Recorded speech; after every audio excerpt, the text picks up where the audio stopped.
Hey friends, I'm in Nashville. This is my buddy Thomm Jutz, and I'm going to be off camera in this because we want to show you this guitar. What is that, Tom? Well, it's an Ovation guitar, not something that I would typically choose to play, but this is a special one. As you can see, it has TTH inlaid in the top. These are not stickers.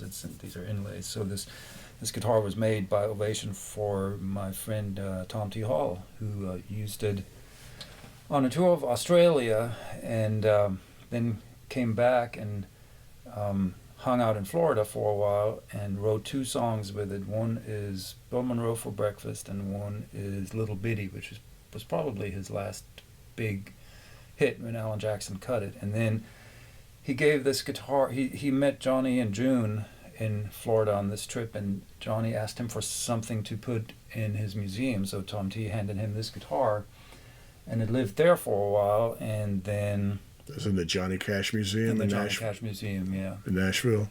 Well, I'm not. It's probably not the one that's there now. It was probably a different one that Johnny ran, and then Johnny gave it back after a couple of years, and Tom T gave it to my brother, best friend Peter Cooper, who passed away in December of 2022, and so it ended up with me. I can honestly say I wish I wouldn't have it, and Peter would still be here and have it, but.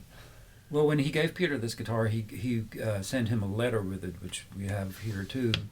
And the letter says that the guitar languished in the Johnny Cash Museum for 7 years or so, and the two songs that he had written in Australia, he just put them in his drawer and kind of forgot about them, and then demoed them, found them years later and demoed them, and became big hits. Wow. Well, Bill Monroe for Breakfast was probably a bluegrass number one, so not big hit in that sense, but Little Bitty certainly was huge. And these things are terribly uncomfortable to play because they're round-backed. And Tom T always played the guitar like this on stage without a strap, which I don't know how anybody can play like this. But another cool thing that we just talked about, which a lot of bluegrass fans are familiar with, is that Tony Rice played an Ovation guitar on the title track of the famous Manzanita album, and also played an Ovation on a tour with Stefan Grappelli, the famous jazz violinist. So these things are good. Studio guitar players in Nashville used them in the 70s because they sound kind of not dead, but they're not very resonant, and when you're looking for that paintbrush thing that people did back then, this was not a bad sound. It needs a setup. The strings are, you can see how high the action is right now, so that probably the neck needs to be reset or something. They're big strings too. Yeah, especially at the, I don't know, these look heavier than mediums to me, but. Do you think those are what Tom T had on it? I don't know. Okay. If I know Peter, he probably left the strings on the guitar that it came with to preserve Tom T's DNA that's in these strings. But yeah, it's kind of cool. There's my earliest memories of these roundback Ovations is when you would watch, I don't know, any kind of live concert in the 70s. These were everywhere. And is it true that they were some of the earliest ones that had a microphone in it or a pickup that sounded halfway decent? That's what I think. I think that's true, yes. There were pickups before, but they were sound hole pickups. And I'm not an expert on the history of the undersaddle pickup, but I think those were the first ones that sounded kind of good.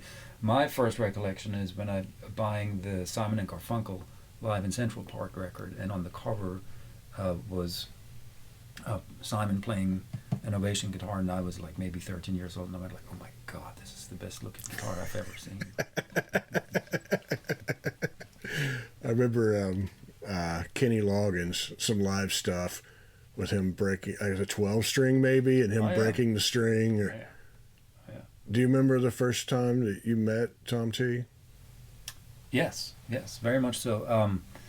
Peter had narrated the audiobook version of Tom T's the Storytellers Nashville autobiography, or whatever you want to call it. Which is great. Oh, it's one of the best books ever about Nashville and songwriting. And we had recorded that here at my studio, and Tom T wanted to add some poems that he had written, or little stories, like 2-3 lines. And so Peter asked me to come out to his house, to Tom T's house, because Tom T didn't want to go anywhere anymore at this point. And so we took some recording gear out there, and Tom T recited these poems, or read these poems. It was really cool. He was super, super nice. It was right about the time that Miss Dixie got ill, and so it was not a very happy time for Tom T. And then I put some guitar instrumentals under parts of the audiobook as sort of intros and outros, and Tom T I think he liked that. And so one time he little while after that, he sent me an email and said, I would love it if you would come out to my... No, actually it was a letter. I had my first #1 bluegrass song, and he sent me a letter congratulating me on that and said, I would really like it if you would come out to the house with Peter sometime to have coffee. And he said, as Henry VIII told one of his wives, I won't keep you long. And so Peter and I went to his house and we had coffee, and he at the end of the visit, which was very, very nice, he got up and said, I have something for you. It was right before Christmas, and he gave me a ribbon mic that he had used to cut all the vocals to all his bluegrass demos with, maybe not all of them, but hundreds and hundreds of them. And it was still on the stand, and it had a what do you call it? It had a weight from a dumbbell on one end of the boom to balance out the thing, and then the cable in it. And he just handed me this thing and said, I recorded hundreds of demos of bluegrass songs with this, and I think it's still got a couple of good ones in it, and you should have it.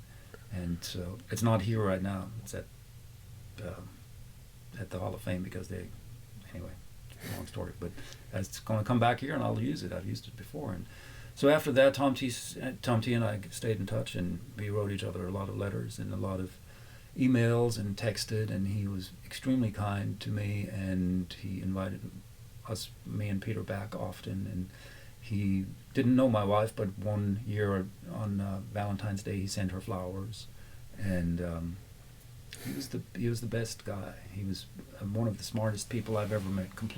Not completely self-educated, but for the most part self-educated, highly intelligent, very, very funny, very warm-hearted, just the best. And again, as with so many things in my life, I have Peter Cooper to thank for that connection, and I don't know, good friends are a good thing.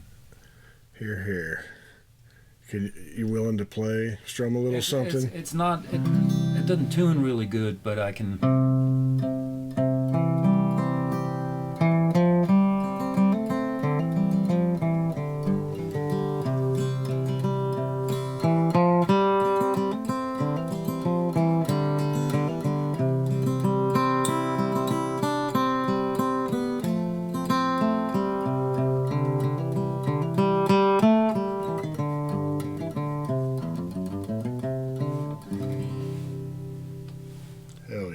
Hell yeah. All right. I'm going to sign off, folks. Thanks for putting up with us, and thanks, Tom, for showing the guitar.